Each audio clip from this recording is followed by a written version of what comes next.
I am back, and hopefully I'm here to stay. I was just gone for a month because I had work to do. Because you may know what I do, but if you don't know, let me tell you what I do now. I am currently a newly registered medical doctor. Yes, so I just finished my internship and I was at my last month doing pediatrics at the Smashdown Hospital. Yes. Yeah, so based on what I'm going to, what my experience was like being an intern, and for those of you who don't already know exactly the healthcare system and how it is set up, this is what I'm going to explain to you about today. So stay tuned. Alright, so exactly what is an intern? Who is a medical intern, right? Not what, we're not it, or persons. That's number one. Right, so a medical intern is basically a new graduate of a medical school. It can be anywhere, because Jamaica, we take persons from Cuba if they study in medicine anywhere.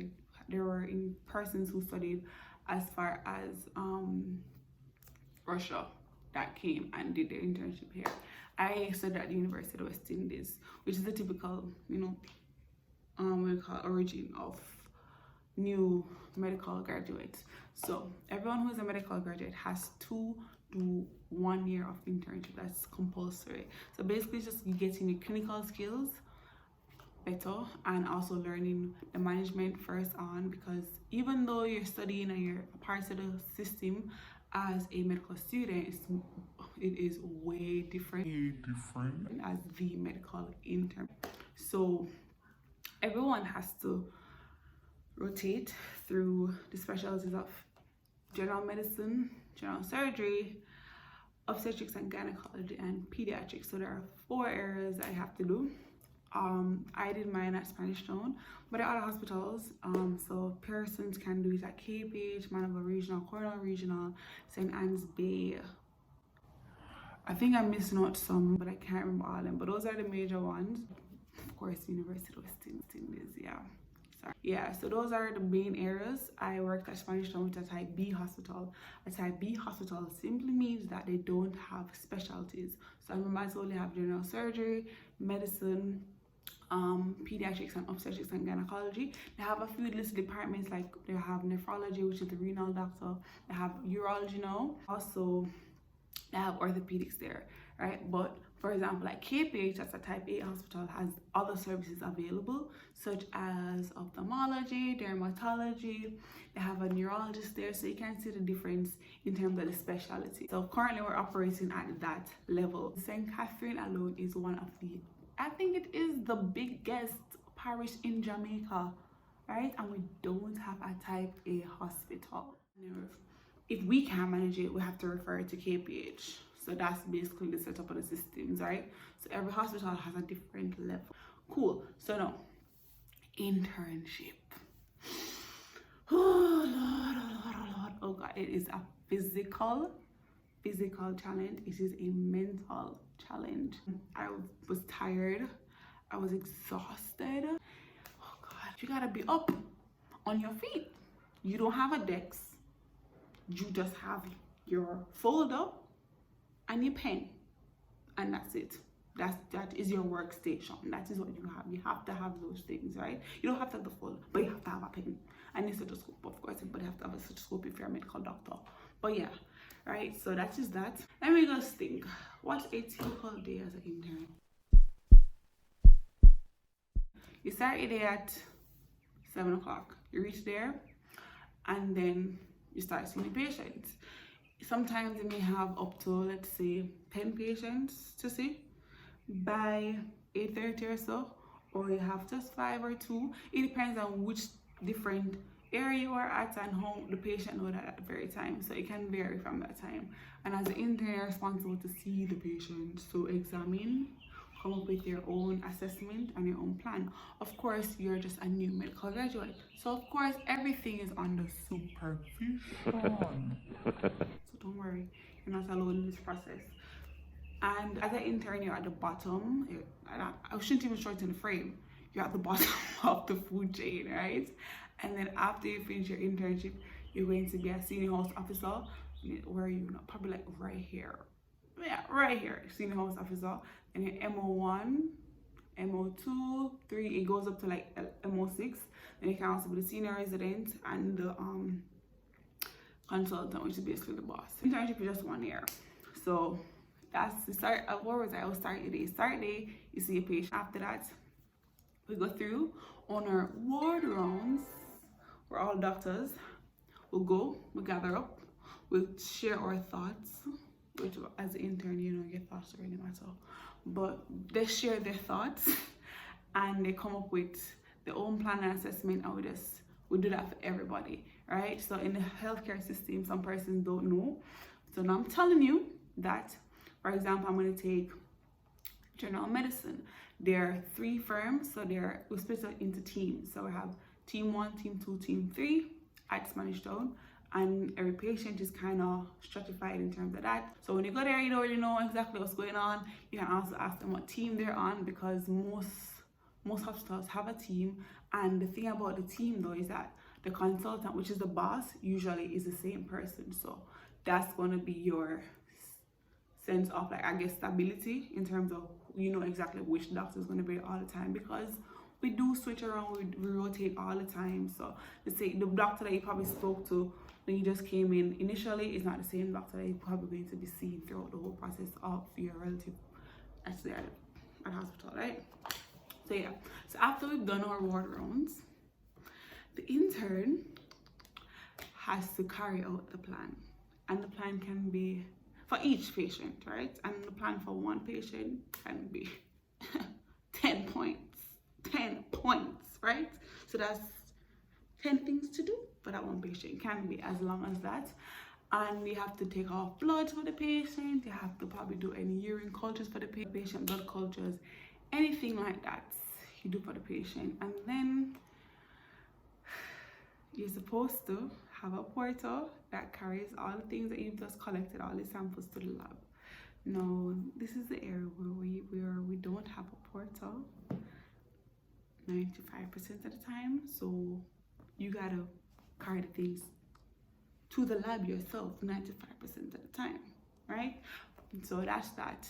And after that, now you gotta wait for the results of the test that you just did. And who's gonna collect the results? Who's gonna find out and follow up all the things that you just did? You, as the intern, will have to do that. So you go to the lab if you have a computer system, because in Jamaica we don't necessarily have a computerized system. So you gotta go, and there's a giant book with all the patients from the hospital that you have to go through, right? And look through.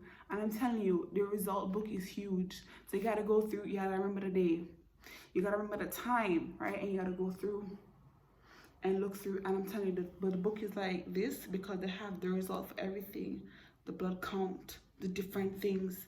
You have the electrolyte levels, the different values for that. You have the liver function. So you gotta be going through, and you can't write down the wrong number.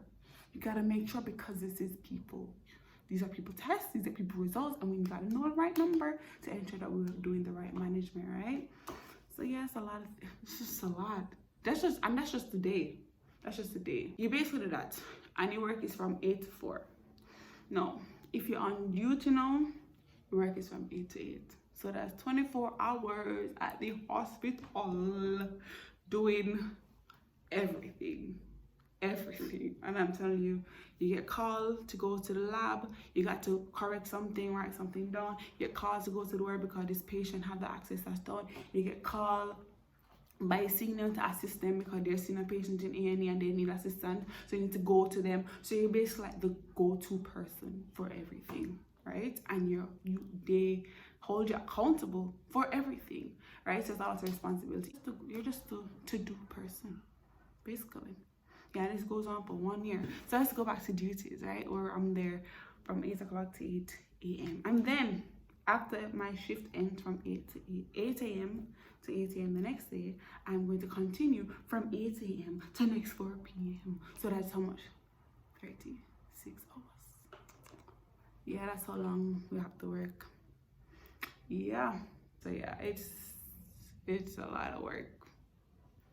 Yeah, so no, for duty nights. So as an intern, for example, I'm gonna take it on the labor ward, right? Labor ward intern work starts at 4 o'clock. Sometimes you may see 6 patients at the time. When you go on the bench, you got to see them, examine them, you do everything, you hand it over to the midwife. You need a C-section, you're the intern, you need to be assisting in the C-section. If there's a tear, you're the intern, you need to repair the tear and help management of patients, right? So, and then also we have to give magnesium sulfate. This is a medication we give to patients who have like preeclampsia, it's a condition in pregnancy.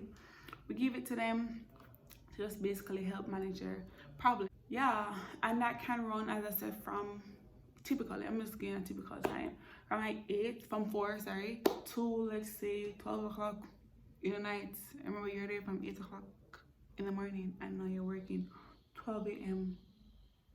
and you probably just get your first rest. Like sit down and you can just sit. It depends. So as I wouldn't say it's all the time. Like clearly no one can operate like that. So you do get some period of break. But there's some nights where you don't get to sleep at all. And that is something that is very common on the nursery. And the babies need special attention. The babies need attention all the time. These babies have to get tested every 4 to 6 hours. Sometimes they have to be reassessed. The management changes so frequently for them, and they're fragile. They're so fragile. There was a duty that I had to do where I didn't sleep. I did not sleep, period. The last thing I got done was at 5:45 a.m. and I was there from 7:30 a.m. and I was just working. And you can't just stop. You can't stop. It's just a lot down there. So I was doing that. So I was on my last month of internship on the nursery at the pediatric department. So I had no time to talk about I'm going to go to the gym. I've been on my feet for almost how much hours? I must go and work out? No. So that's why. I mean, I felt bad because I feel like if I had worked out or so, I would have probably gotten a bit more energy to do the work. But I was mentally just over it. It was a mess. Oh God. I'm done. I am done now. That was a year. What can I really say about internship? It's hard. It's hard, but it's possible. That's a good thing. And it's your experience is shaped by the persons around you. My advice to anybody who's going to start internship or kind of skeptical about it, basically prepare yourself for the worst. Prepare yourself to cry. I've cried. That was a really bad day for me. I cried, but it's fine. Other persons have cried, but I just kept pushing because there's no sense in stopping. It comes to an end. It ends. You're not going to be the intern forever. And if you have a good team and good co-workers, the experience can be great. So how would I rate it? It was an 8 out of 10. But yeah, basically I'm back. I wanted to say I'm back. And don't forget to like, comment, share, and subscribe. Bye.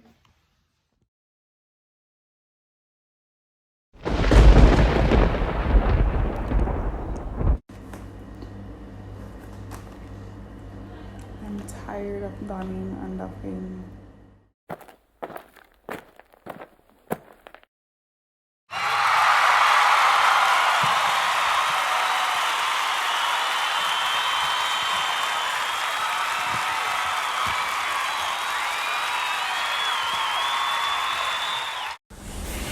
The minority.